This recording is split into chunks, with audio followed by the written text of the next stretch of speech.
Et salut tout le monde! J'espère que vous allez bien, moi ça va super! Et on se retrouve aujourd'hui pour une nouvelle vidéo avec Célie. Et dans cette vidéo, on va parler donc, oui j'ai pris des notes, parce que je m'en rappelle déjà plus, vidéo Tilica, matériel, installation et nourrissage. Donc on va nourrir des Tilica sensoides et en même temps on va en profiter pour nourrir Big Mac. Ça me va. C'est un petit peu la mascotte de la chaîne, Ouais, ils vont kiffer. Ouais, tu vas voir, dans les commentaires ils vont kiffer. Hein, vous allez kiffer. Et c'est parti! Générique.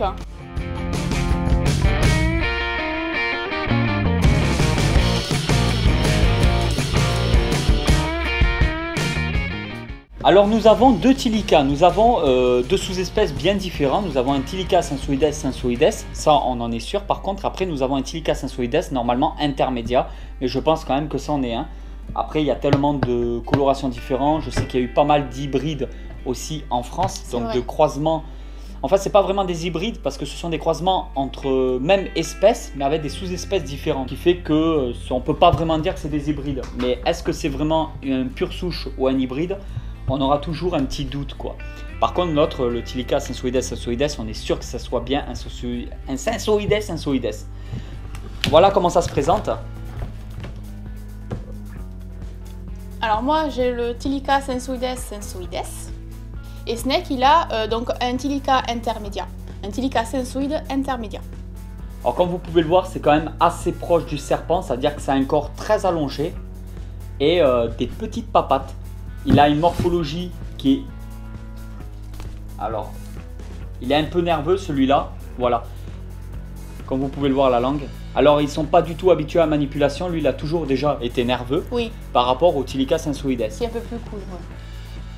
Comme vous pouvez le voir, il a une langue bleue. Voilà, donc là il ne faut pas mettre la main à l'intérieur de ça. On va le laisser tranquille. Ouh, il a failli me becter un doigt celui-là. Donc on va le refermer, on va le laisser tranquille. Et celui-là que vous pouvez voir qui est beaucoup plus pépère, c'est pour ça d'ailleurs que c'est elle qui le manipule, ça passe toujours mieux. Tilica sensoides. Alors il a un petit nom celui-là. Ouais, Tilt. Tilt. Alors c'est très rare quand on donne des noms à nos reptiles parce qu'on ne les considère pas vraiment comme des animaux de compagnie. On les considère vraiment comme des animaux sauvages. Ils ne sont pas là pour nous tenir compagnie. Mais bon, de temps en temps on donne des petits noms, c'est notre petit délire à nous. Donc lui c'est Tilt. Il est un peu plus épais, il a toujours été un peu plus épais, mais comme vous le voyez, il n'y a aucun signe d'obésité, parce qu'il ne faut pas oublier que ce sont des lézards, des reptiles, qui ont tendance à devenir obèses. Alors là, on le voit bien qu'il est quand même très ligné. Alors lui, il est beaucoup plus pépère. Ça, c'est par contre, oui, c'est un spécimen. Les Tilica, comme ça, je les conseille aux débutants. Surtout celui-là, bon, il est très pépère, il n'est pas du tout mordeur. Non. Ça mange de tout, c'est totalement omnivore. Ça mange vraiment tout et n'importe quoi. Et c'est là qu'il faut faire vraiment très attention. Nous, on les nourrit à peu près tous les 2 jours. Oui, 2-3 jours. Tous les 2-3 jours. En gros, 2-3 fois par semaine. Ouais, voilà, c'est ça. Et en on va étant adulte. En état adulte. Juvénile tous les jours, non? Tous les jours, puis après tous les 2 jours, et puis on espace un peu les repas. Après, c'est pas une science exacte. On fait surtout en fonction de leur gabarit, de leur comportement. Si on voit qu'ils grossissent trop, on va diminuer les repas. On essaie de faire des repas le plus complets possible.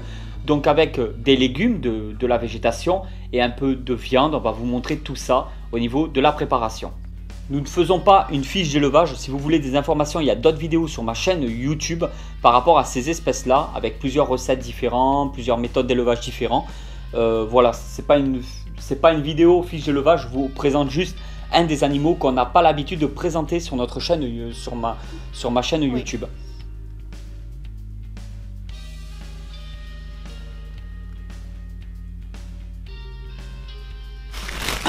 Alors c'est parti, on y va. Nous sommes partis donc sur de la salade. Bon, on s'en fout de la marque, hein, peu importe. Faites attention qu'elle soit quand même nettoyée. Là, faites vraiment très attention à ça. Là, c'est une salade qui a déjà été lavée, mais faites très attention parce que je connais des amis qui ont eu des problèmes de pesticides et qui ont tué des animaux en achetant de la salade dans les grandes surfaces. Donc, moi, je prends toujours la même. Je n'ai jamais eu de problème. Là, nous sommes donc sur de la viande. Du poulet, des escalopes de poulet. Putain, c'est bon, on va le manger nous, ça. Big Mac. Donc escalope de poulet pour un peu de viande et c'est pas de la viande grasse. Donc comme c'est de la viande blanche que c'est de la volaille, c'est très bien approprié. Ensuite de l'endive, carottes, kiwi, œufs. Et ça c'est ce que nous avons ramassé dehors. Pissenlit. Alors il faut savoir que les bacs à glaçons qu'on utilise ainsi que cet appareil là, le mixeur, on utilise ces choses là uniquement pour la nourriture des Tilica, la préparation. Parce qu'il faut savoir que le mixeur maintenant il a vieilli, que vous voyez qu'il est... En fait il est sale à la fois propre parce qu'on le lave. Donc il passe au lave-vaisselle, mais le caoutchouc, le problème c'est qu'à la longue, il s'est bouffé complètement. Donc on va pas l'utiliser du tout pour nous, pour la famille. Hein. On utilise, c'est mieux que de le jeter quoi. On l'utilise uniquement pour la bouffe des Tilica Sensoides. Voilà. Donc si vous avez un vieux mixeur, vous pouvez utiliser. Si vous en avez un nouveau, vous pouvez l'utiliser aussi. Mais après, juste, si vous voyez qu'il est un peu sale ici, vous inquiétez pas, on n'est pas des gros porcs. Alors on commence par quoi? Explique-nous. En fait, on va faire petit à petit parce que comme le mixeur, le bac à mixeur, il est assez petit, hein, on va remplir au fur et à mesure, on va mixer au fur et à mesure et voilà, jusqu'à avoir notre tambouille. Hein. Vas-y, je t'écoute, je te suis. Allez, aller chercher un couteau et une assiette. Donc les carottes, pour qu'elles soient plus facilement mixables, je sais pas si ça se dit, on va couper des petits morceaux de carottes. Alors, on va rajouter un œuf, mais l'œuf, on va le mettre tout entier, c'est-à-dire la coquille et l'intérieur, on va tout mixer ensemble. La coquille d'un œuf de poule ou d'un œuf d'oiseau en général, de toute façon tous les oiseaux, la coquille, c'est uniquement du calcium. C'est du calcium, limite du pur calcium quoi. Oui. Donc en fin de compte, on met tout, parce que comme ça ils auront le calcium, la protéine, tout ce qu'il y a dans un œuf. Je suis en train de jeter la moitié du kiwi en même temps que je l'épluche. Il y a des méthodes pour éplucher un kiwi. J'avais vu sur internet, mais j'ai jamais réussi. Si vous avez vos méthodes pour éplucher un kiwi, au lieu de vous foutre de notre gueule en commentaire, vous pouvez toujours nous expliquer. Donc là, on va commencer à mixer cette première partie. Je peux le faire? Oui. Bouchez-vous les oreilles, ça va être bruyant. On va mettre une petite musique, une petite symphonie.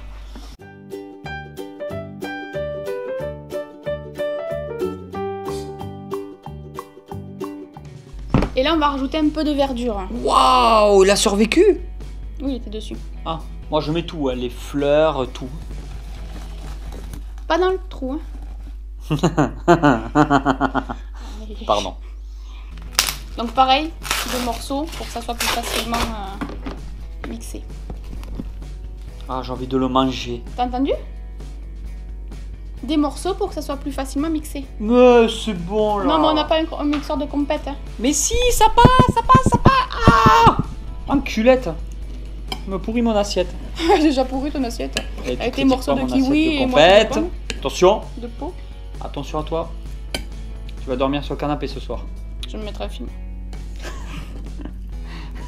La fille qu'on a rien à foutre. Non, parce que tu viendras me rejoindre. Oui. Madame la chef, rajoutons-nous un peu de salade pour compléter de l'endive. Pas dans l'immédiat. Monsieur Snake, on va commencer non, mais attends. à mixer. Non, attends, t'as vu comment il est blindé? Mais c'est de ça va rien boucher. Mais c'est de la salade. Il n'y a pas de joint, ça va sortir. On va pas mixer 50 000 fois. 3 fois. Parce qu'on dit jamais 203. Non, c'est bon. On met ça avec. Non, mais il en faut un peu plus. Musique symphonie, s'il vous plaît.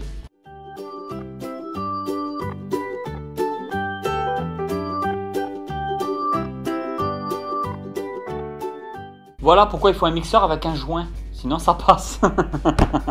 Beaucoup de personnes utilisent pour nourrir les Tilica de la pâtée pour chat. Ça veut dire qu'ils utilisent en fait un moyen plutôt simple de nourrir pas du tout efficacement un animal comme ça, parce que la pâtée pour chat n'est pas du tout adaptée au Tilica sensoides.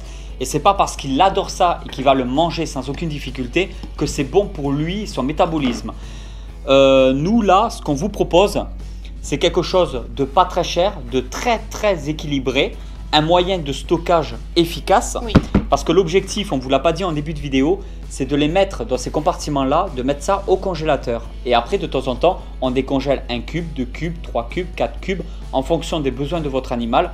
Ce qui fait qu'en fin de compte, on a pour plusieurs semaines de la nourriture, carottes, endives, pissenlit, poulet, œufs, kiwi.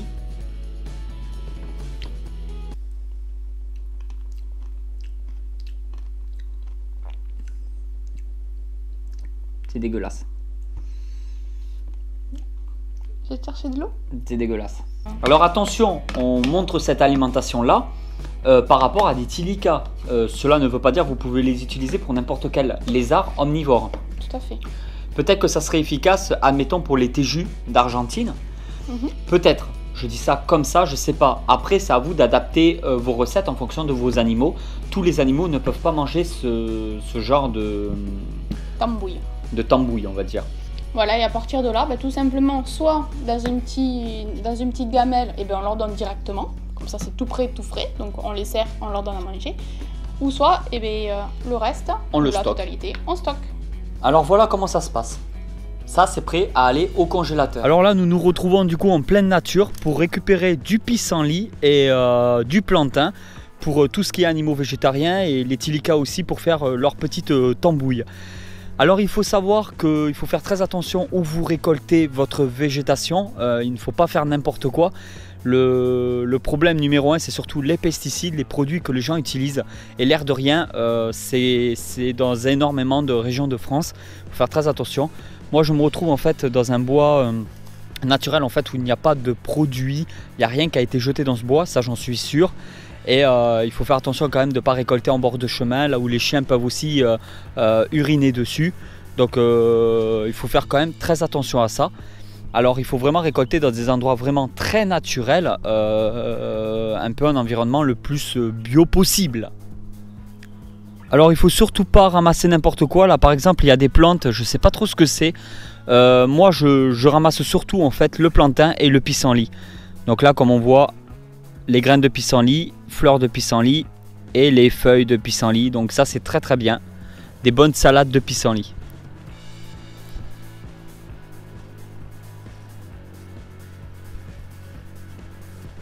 Alors là, je vous filme l'intérieur donc des terrariums des Tilica sensoides. C'est vraiment très soft au niveau déco. Je m'y attaquerai un peu plus tard. Il n'y en a pas vraiment non plus beaucoup besoin. En substrat, je suis sur des éclats de coco parce que c'est un substrat que j'adore tout simplement, qui est assez acide, qui limite vachement la prolifération des bactéries, qui peut tenir une bonne hygrométrie quand on décide de vaporiser pour que les Tilica puissent faire de très bonnes mues. Il peut s'enfouir aussi un petit peu à l'intérieur. Ce sont des lampes spécifiques chaleur UVB qui envoient du feu de Dieu parce que c'est du 80 watts. Donc il y en a une là pareil. Toujours au côté point chaud, donc un côté du terrarium, ne jamais mettre la lampe en plein milieu du terrarium, à moins que vous avez vraiment un terrarium très grand. L'objectif en fait est d'avoir vraiment un point chaud localisé à un certain endroit et ensuite un point froid. Les reptiles sont des animaux ectothermes ou poékylothermes qu'on peut dire aussi. Donc ce ne sont pas des animaux à sang froid comme beaucoup l'imaginent. Ce qui fait que, pour vous donner une idée, ces animaux-là dépendent entièrement de leur environnement. Les poissons par exemple sont des animaux à sang froid, comme je le dis souvent, ce qui fait qu'ils produisent du froid. Les reptiles ne produisent pas du froid, ne produisent pas de la chaleur. Ils sont incapables quand ils ont trop chaud de transpirer comme nous pour évacuer de la chaleur, ou de trembler quand ils ont trop froid pour augmenter leur température corporelle. Ils dépendent vraiment à 100% de leur environnement. Donc c'est très important d'avoir vraiment un point chaud et un point froid qui puissent aller là où ils veulent pour ainsi réguler eux-mêmes leur propre température. Bon, là nous sommes sur le terrarium de Big Mac et on va procéder au petit nourrissage. C'est le matin, donc il n'est pas encore bien réveillé et il n'est pas encore tout simplement allé prendre la chaleur. Le voilà. Mais on voit qu'il renifle bien les poussins décongelés que je lui ai préparés.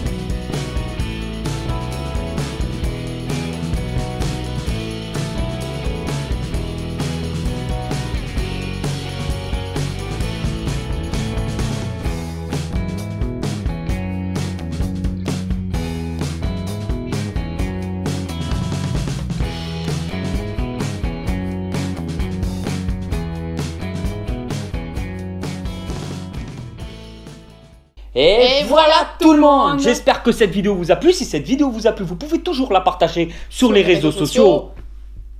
Je suis sur Facebook, Twitter, Instagram et Snapchat. Surtout Snapchat. Venez me voir sur Snapchat. Allez tout le monde, je vous dis à bientôt pour une nouvelle vidéo sur la chaîne YouTube de Tonton Snake. Allez tout le monde, ciao ciao. Ciao ciao. Personne ne sait le faire correctement. Alors là, je me trouve du coup devant mes nouvelles installations, là où je les ai mis. Alors c'était la vitrine que je vous avais parlé. Maintenant, comme je vous l'avais dit, c'est des planches de bois. C'est vitré directement. Ce qui fait qu'elles ressentiront aussi beaucoup moins le stress. Parce qu'il ne faut pas oublier que comme elles étaient sur le buffet, qu'on ouvrait souvent les tiroirs du buffet en dessous.